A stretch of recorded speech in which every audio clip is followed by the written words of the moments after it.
स्वागत है बच्चों। आज फिर आपका एक बार फिर आपकी हिंदी की क्लास में वही आपके लिए क्वेश्चन लेकर आया हूं जो प्रीवियस ईयर के क्वेश्चन है प्रैक्टिस सेट के तौर पर। तो आप देखिएगा, सबसे पहला क्वेश्चन आपके सामने, पहला क्वेश्चन जो आपके सामने है, क्या पूछ रहा है आपसे?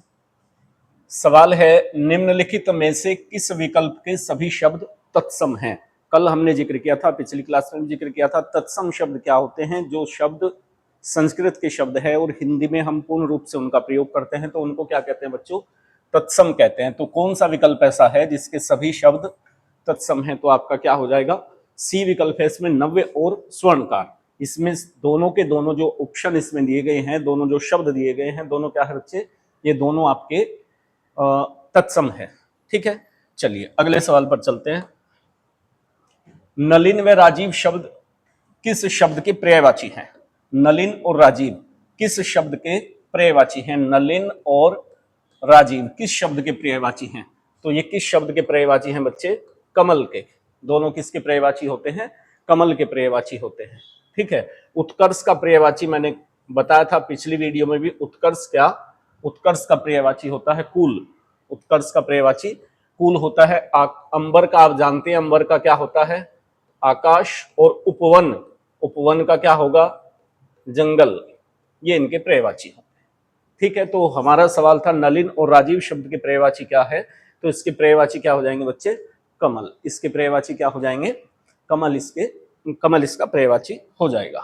चलिए, पूर्व तथा उत्तर के बीच की दिशा किस नाम से जानी जाती है? पूर्व तथा उत्तर के बीच की दिशा को किस नाम से जानते हैं? देखिए यहां समझिएगा बच्चों सभी, पूर्व और उत्तर के बीच की जो दिशा है उसको किस नाम से जानते हैं? ये आप सभी जानते हैं। इस तरीके से ये दिशा सूचक होता है। यहां समझ लेंगे तो जीवन में आपसे कभी गलती नहीं होगी। इस दिशा को क्या कहते हैं? पूर्व। ये दिशा फिर क्या हो जाएगी? ये दिशा आपकी क्या हो जाएगी? पश्चिम हो जाएगी। ये दिशा क्या कहलाएगी? उत्तर। और नीचे की दिशा क्या कहलाएगी? दक्षिण। इस तरीके से दिशाएं होती हैं। इस तरीके से आप समझ सकते हैं दिशाएं होती है। अब सवाल आपसे पूछ रहा है पूर्व और उत्तर के बीच की दिशा, ये दिशा क्या होती है आपकी? ठीक है, ये दिशा आपकी क्या होती है? तो इस दिशा को आप क्या कहते हैं? ईशान। इस दिशा को क्या कहते हैं बच्चे? इस दिशा को क्या कहते हैं? ईशान। ठीक है, दक्षिण और पूर्व के दिशा की के बीच की जो दिशा है वो क्या होती है आपकी? आग्नेय। दक्षिण और पूर्व के बीच की जो दिशा है इसको किस नाम से आप जानते हैं? आग्नेय। ठीक है, इसको किस नाम से जानते हैं? और नेत्रीय, नैतृत्य। ठीक है, ये कौन सी दिशा आपकी होती है? पश्चिम और दक्षिण के बीच की दिशा। पश्चिम और दक्षिण के बीच की दिशा को इस नाम से जानते हैं। और पश्चिम और उत्तर के बीच की दिशा को आप क्या कहते हैं? वायव्य। इसको क्या कहते हैं? वायव्य। तो मुझे लग रहा है कि आपकी दिशा की बात बिल्कुल आपकी कंफर्म हो गई होगी, अच्छे से आपको पता चल गया होगा। इस एग्जाम में अगर ये पूछा गया, किसी दूसरे एग्जाम में इनमें से कोई दिशा पूछी जा सकती है, तो इसको आप नोट कर लीजिएगा। अगली बात पर चलते हैं।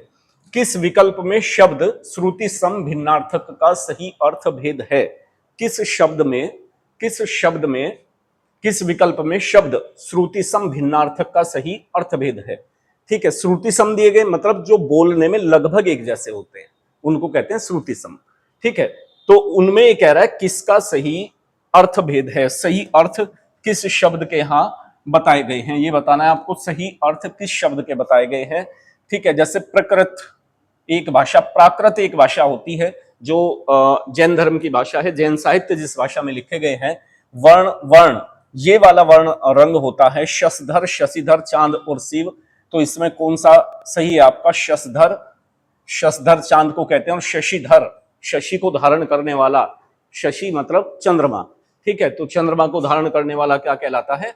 शिव कहलाते हैं। तो आपका क्या ऑप्शन हो जाएगा? शशधर और शशिधर, चांद और शिव। ये आपका सही ऑप्शन इसमें हो जाएगा। ध्यान से देखिएगा और इन चीजों को नोट जरूर कीजिएगा। ठीक है, आपके काम आएगी ये चीजें। अगली बात पर चलते हैं। सवाल बता रहा है शुद्ध वाक्य चुनना है, इनमें शुद्ध वाक्य कौन सा है? तो शुद्ध वाक्य जब आपको बताना है, सुनिएगा। वह ऑफिस में बैठा मेरी प्रतीक्षा कर रहा है। दूसरा है दीन दुर्बलों को प्यार करना मानवता है। 10 बजने को 15 मिनट है, ये तो इसमें गलत हो ही गया। लड़के अध्यापक को प्रश्न पूछते हैं, ये भी गलत हो गया। तो आपको जब, क्योंकि आप जानते हैं क्या आएगा इसमें, लड़के अध्यापक को नहीं, लड़के अध्यापक से प्रश्न पूछते हैं। या 10 बजने में 15 मिनट है, इस तरीके से होगा। तो यहां वह ऑफिस में बैठा, वह ऑफिस में बैठा नहीं, वह ऑफिस में मेरी प्रतीक्षा कर रहा है।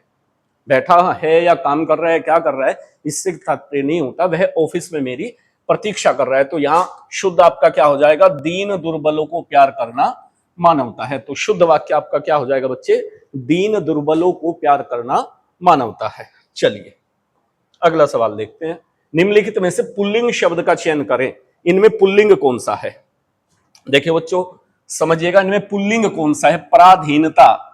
आपने सुना होगा कि महाराणा प्रताप ने आजीवन अकबर की पराधीनता स्वीकार नहीं की। पराधीनता मतलब अधीनता स्वीकार नहीं की। नहीं की तो क्या हो गया, स्त्रीलिंग शब्द हो गया। अजवायन खाई जाती है, खाया नहीं जाता है, तो क्या हो गया आपका स्त्रीलिंग। ऐसे ही मुद्रिका भी आपका क्या है, स्त्रीलिंग। विहार, विहार किसको कहते हैं, विहार आपका क्या हो जाएगा यहां, ये आपका पुल्लिंग शब्द है। और विहार किसको कहते हैं, जहां बौद्ध भिक्षु, बौद्ध भिक्षु के रहने का स्थान, रहने का स्थान क्या कहलाता है, विहार कहलाता है। तो विहार यहां पर क्या है बच्चों, पुल्लिंग शब्द हो जाएगा। ठीक है, चलिए निम्नलिखित में से किस शब्द का प्रयोग एक वचन में होता है। देखिए अच्छा सवाल है, इनमें से कौन से शब्द का प्रयोग एक वचन में होगा, हमेशा ये बताना है। निम्नलिखित में से किस शब्द का प्रयोग एक वचन में होता है।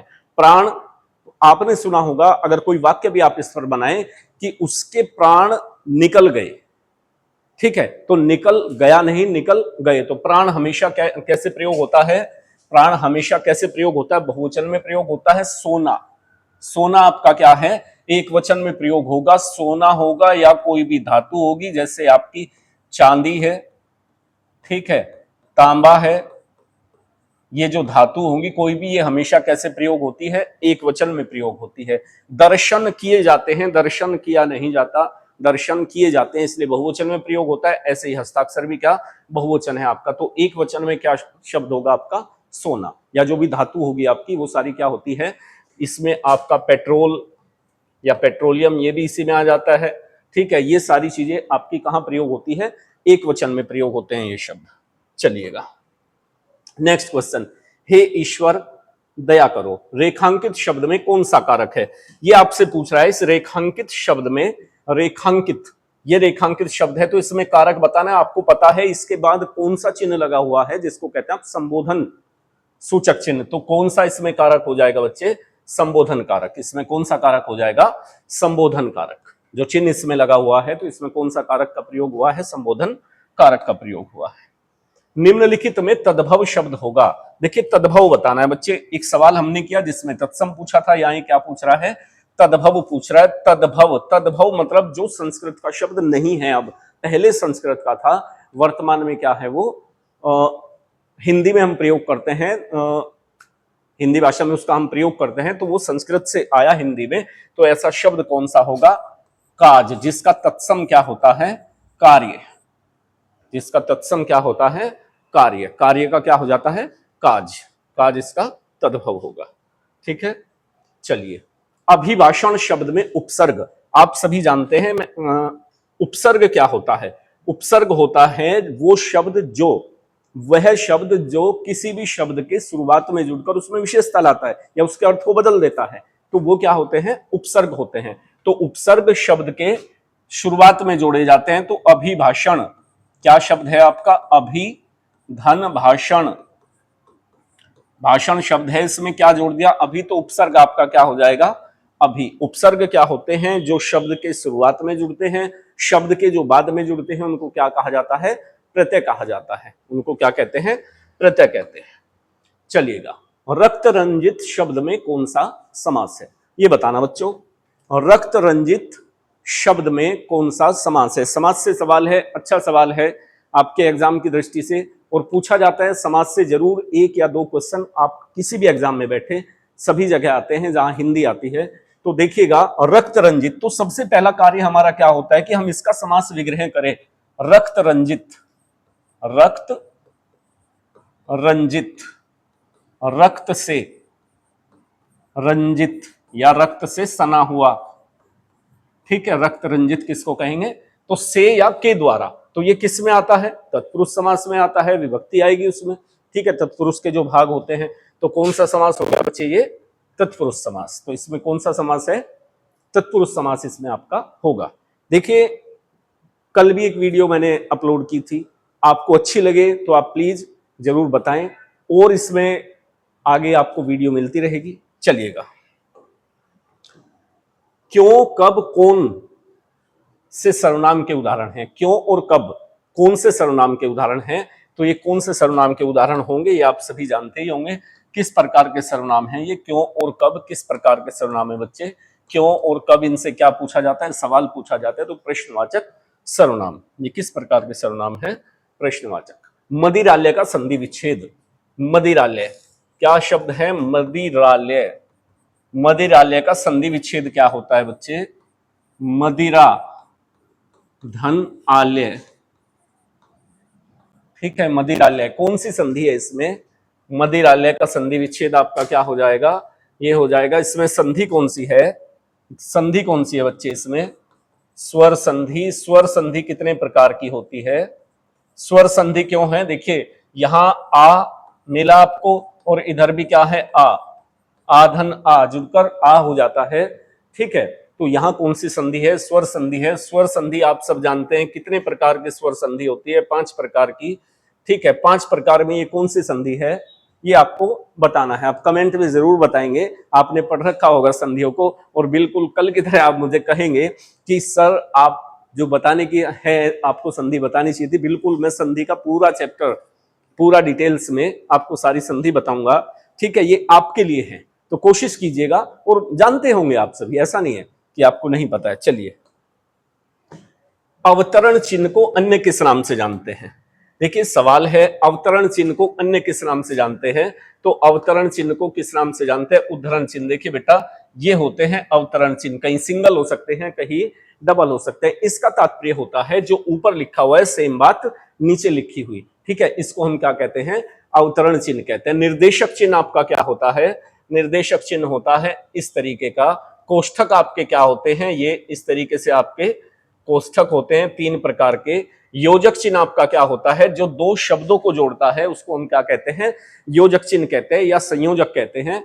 ठीक है, डैश भी कह देते हैं इसको, संयोजक चिन्ह कहते हैं, या सामासिक चिन्ह भी इसको कह देते हैं। जो योजक चिन्ह आपका है इसी को हम क्या कहते हैं बच्चे? सामासिक चिन्ह। इसी को क्या कहते हैं? जो योजक चिन्ह आपका है यही क्या कहलाता है? सामासिक चिन्ह। क्योंकि ये द्वंद्व समास में आपका प्रयोग होता है। जैसे मैं एग्जाम्पल आपके सामने लिख देता हूं। जैसे माता पिता, इसके बीच में होगा या सुख दुख। सुख दुख, इनके बीच में जो चिन्ह प्रयोग हुआ इसी को आप क्या कहते हैं? योजक चिन्ह कहते हैं, डैश कहते हैं, या सामासिक चिन्ह कहते हैं, या संयोजक चिन्ह भी कहते हैं। ठीक है, चिन्ह। यहां से एक सवाल और भी आता है कि जो आपके विराम चिन्ह है, जो आपके विराम चिन्ह है, विराम चिन्ह किस भाषा से लिए गए? विराम चिन्ह कितने हैं? कहां से लिए गए विराम चिन्ह? तो यहां चर्चा आती है। कामता प्रसाद गुरुजी के अनुसार विराम चिन्हों की संख्या बताई गई है। ठीक है, कामता प्रसाद गुरुजी के अनुसार, कामता प्रसाद गुरुजी के अनुसार, कामता प्रसाद गुरुजी के अनुसार कितने विराम चिन्ह बताए गए हैं? 20 विराम चिन्हों का वर्णन है।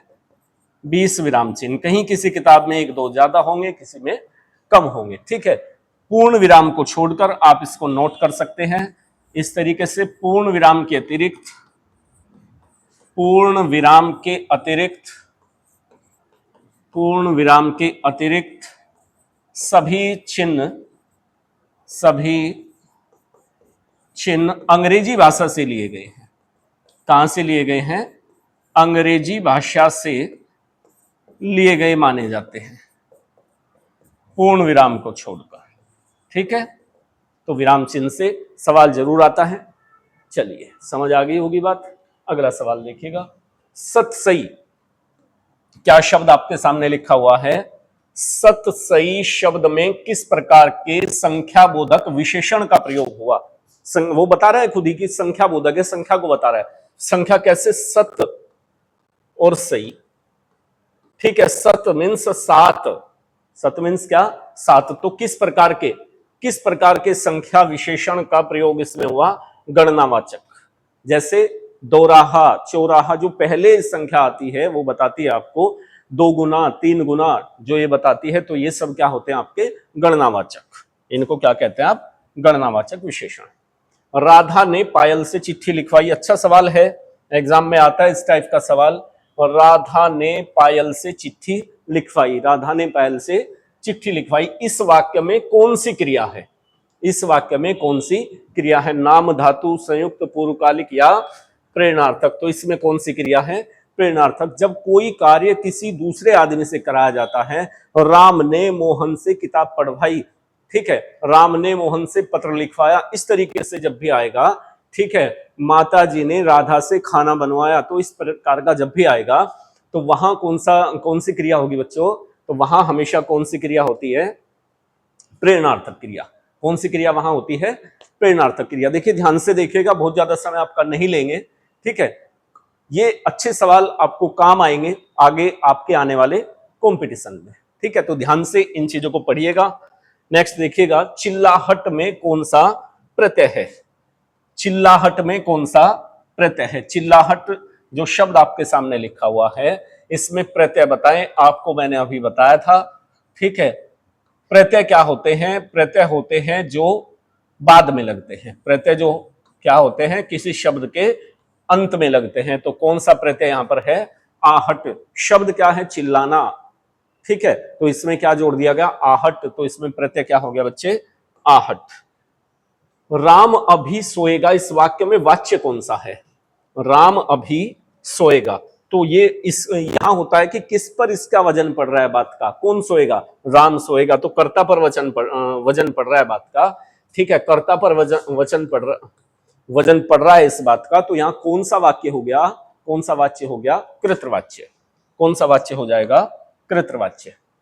तिल का ताड़ बनाना मुहावरा, साधारण बात को बढ़ा चढ़ाकर कहना, ये आप सभी जानते ही होंगे। तिल का ताड़ बनाना, साधारण बात को बढ़ा चढ़ाकर कहना। चलिए, परोक्ष का सही विलोम शब्द, बहुत बच्चे इसमें गलती करते हैं। जो बच्चे पढ़ते हैं वो जानते हैं, ठीक है। जिन्होंने कम पढ़ा है उनसे गलती होने की संभावना रहती है। मैक्सिमम अप्रोक्ष करते हैं, जबकि क्या होता है परोक्ष का? प्रत्यक्ष। परोक्ष का जो विलोम होगा बच्चे, वो क्या होगा? प्रत्यक्ष। क्रोध किस रस का स्थायी भाव है? क्रोध किस रस का स्थायी भाव है? तो क्रोध हमने पहले भी पढ़ा है। क्रोध किस रस का स्थायी भाव है? किस रस का स्थायी भाव है क्रोध? समझ गए? किस रस का? रौद्र रस का। क्रोध किस रस का स्थायी भाव है? रौद्र रस का। वीर रस का स्थायी भाव क्या होता है? उत्साह। वीर रस का स्थायी भाव उत्साह होता है। भयानक रस का क्या होता है? भय या डर। विभत्स रस का क्या होता है? जुगुप्सा। विभत्स रस का जो स्थायी भाव है बच्चे, वो क्या होता है? जुगुप्सा। विभत्स रस का स्थायी भाव जुगुप्सा होता है, ठीक है। चलिए, निम्नलिखित में से भाग शब्द का अनेकार्थी शब्द नहीं है। इस 4 ऑप्शन आपको दिए हैं कि इनमें से कौन सा शब्द भाग का अनेकार्थी नहीं है। तो क्या दिया? भागना, हिस्सा, बांटना, ब्याज। तो कौन सा नहीं है? भागना इसका अनेकार्थी नहीं है। हिस्सा, भाग कहते हैं ना कि इसका भाग बांट, इसका भाग कितना है तो हिस्सा हो गया। बांटना वही भाग वाली बात होगी। और ब्याज, तो भाग के अनेकार्थी क्या होते हैं? ये तीनों शब्द क्या हैं? भाग के अनेकार्थी है। कौन सा नहीं होता है? भागना नहीं होता है, ठीक है। अनेकार्थी शब्द को अच्छे से पढ़िएगा, यहां से बिल्कुल सवाल आएंगे। मीराबाई के गुरु कौन थे? मीराबाई, मीराबाई के गुरु कौन थे? अच्छा सवाल है। मीराबाई के गुरु कौन थे? संत रविदास। मीराबाई के गुरु कौन थे? संत रविदास। और संत रविदास किसके शिष्य थे? किसके शिष्य थे? संत रविदास किसके शिष्य थे? किसके शिष्य थे संत रविदास? संत रविदास शिष्य थे गुरु रामानंद। गुरु रामानंद, वही रामानंद, गुरु रामानंद वही जिनके शिष्य गुरु रामानंद के शिष्य, गुरु रामानंद के और शिष्य जो प्रसिद्ध हुए हैं वो कौन थे? कबीरदास जी। कबीरदास जी भी किनके शिष्य थे? गुरु रामानंद। तो गुरु रामानंद जी गुरु रविदास जी के और कबीरदास जी दोनों के क्या थे? गुरु थे। और संत रविदास जी की जो शिष्या थी वो कौन थी? मीराबाई थी। ठीक है, चलिएगा। निम्नलिखित में से कौन सी भाषा पश्चिमी हिंदी के अंतर्गत आती है? इनमें से पूछ रहा है कौन सी भाषा पश्चिमी हिंदी के अंतर्गत आती है। देखिए, हिंदी को अलग अलग भागों में बांटा गया है, हिंदी भाषा को। तो पश्चिमी हिंदी में यहां पूछ लिया, तो पश्चिमी में कौन सी आती है बच्चे? बांगरू आती है। मैं बता देता हूं, पश्चिमी हिंदी, पश्चिमी हिंदी के अंतर्गत कौन कौन सी भाषाएं आती है? पश्चिमी हिंदी के अंतर्गत कौन कौन सी भाषाएं आएगी? पश्चिमी में आपकी खड़ी बोली, जिसको आप कहते हैं खड़ी बोली कहते हैं, या कोरवी, उसी को क्या कहते हैं? कोरवी। जो मेरठ, देहरादून, गाजियाबाद और दिल्ली का कुछ क्षेत्र यहां तक और बोली जाती है, इसको खड़ी बोली या कोरवी कहते हैं। दूसरा पश्चिमी हिंदी में और क्या आएगी? इसके बाद आपकी आती है बांगरू। बांगरू जिसको आप दूसरे किस नाम से जानते हैं? हरियाणवी। जिसको आप किस नाम से जानते हैं बच्चे? हरियाणवी भाषा, ये बांगरू भाषा है। और कौन कौन सी भाषाएं इसमें आएगी पश्चिमी हिंदी में? और भाषा आपकी आती है ब्रज भाषा। ब्रज भाषा आपकी पश्चिमी हिंदी में आएगी। ठीक है, और कौन सी आएगी आपकी? कन्नौजी। कन्नौजी पश्चिमी हिंदी में आएगी। 4 प्रकार की हो गई। एक भाषा और आपकी कौन सी आती है? बुंदेली। तो ये सारी भाषाएं, ये 5 भाषाएं किस में आती है आपकी? पश्चिमी हिंदी में। पश्चिमी हिंदी के अंतर्गत कितनी भाषाएं आती है? 5 भाषाएं आती है। इसी प्रकार राजस्थानी हिंदी के अंतर्गत 4 भाषाएं आती है।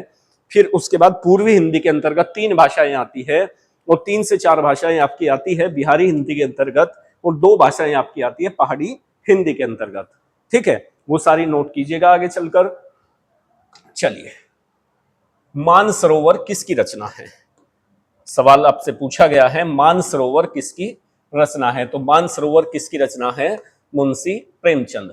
मानसरोवर किसकी रचना है? मुंशी प्रेमचंद। मुंशी प्रेमचंद जी के जो और अलग रचना है, गबन, गबन, गोदान, मंगलसूत्र, ठीक है, ये सभी किसकी रचनाएं हैं? किसकी रचनाएं हैं? सभी मुंशी प्रेमचंद जी की रचनाएं हैं। चलिए, निम्नलिखित में से कौन से शब्द की वर्तनी अशुद्ध है? इनमें से कौन सा शब्द गलत लिखा हुआ है? ये आपसे पूछ रहा है कि इनमें से कौन सा शब्द गलत लिखा हुआ है। अशुद्ध वर्तनी वाला शब्द कौन सा है?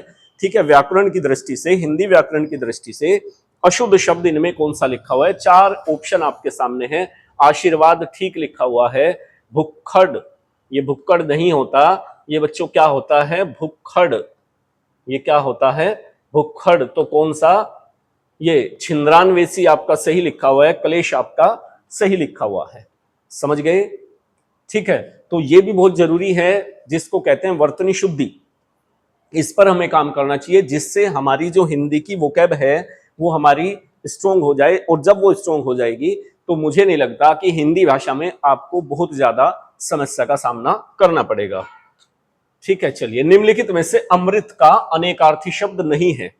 अमृत का अनेकार्थी शब्द नहीं है, मतलब अमृत के वो सभी अर्थ हैं, इनमें से कौन सा नहीं है? स्वर्ण भी अमृत का अर्थ होता है, पारा भी होता है, दूध भी होता है, तो कौन सा नहीं है? मोती। मोती किसका अमृत का अनेकार्थी शब्द नहीं है? मोती अमृत का अनेकार्थी शब्द नहीं है। बच्चों, ये सवाल आपके लिए आज के लिए रखे गए, इसमें मैंने पैराग्राफ को आज इंक्लूड नहीं किया। ठीक है, आगे और कोशिश करूंगा इसी प्रकार से आपके लिए सवाल लेकर आऊं। आपको ये वीडियो कैसी लगी कमेंट में आप जरूर बताएंगे। आपके लिए अगर ये यूजफुल है तो आगे मुझे इससे, अगर आप कमेंट करेंगे, इसको शेयर करेंगे, मुझे प्रोत्साहन मिलेगा, तो मैं आपके लिए और ज्यादा और अच्छी वीडियो बनाने की कोशिश करूंगा। आप सभी का बहुत बहुत धन्यवाद।